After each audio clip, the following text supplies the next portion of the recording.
Ces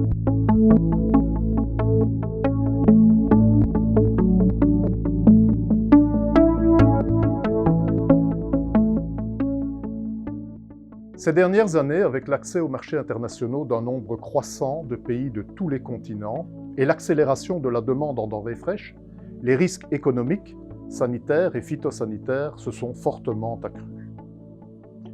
La thématique intitulée « Santé des plantes » regroupe deux aspects différents.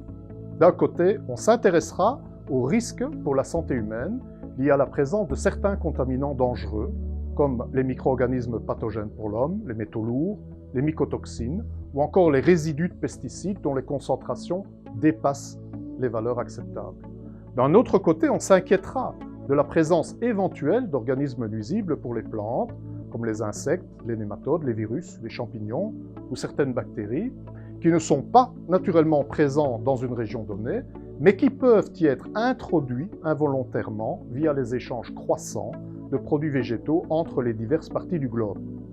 À l'augmentation des transports internationaux depuis de nouvelles zones commerciales, sont venus s'ajouter les effets du changement climatique, permettant à ces organismes introduits, qu'on appelle aussi organismes de quarantaine, de survivre et de se répandre plus facilement dans des régions où cela leur aurait été autrefois impossible.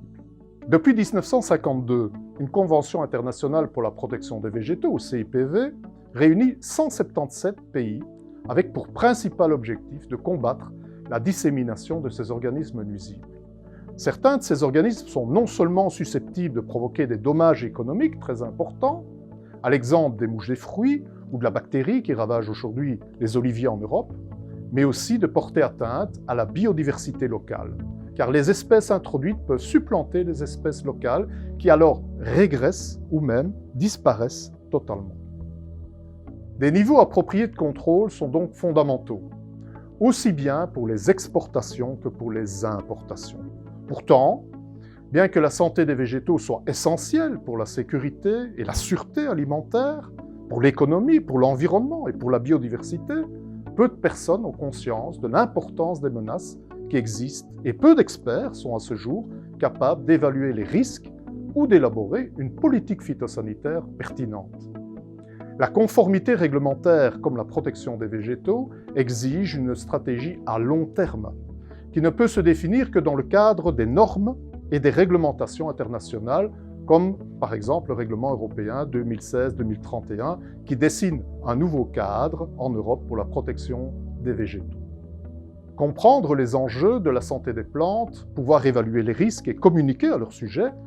être capable d'organiser et de mettre en place une surveillance efficace grâce à des mesures réglementaires, des services d'inspection, des laboratoires compétents, est absolument indispensable pour garantir une production durable. En effet,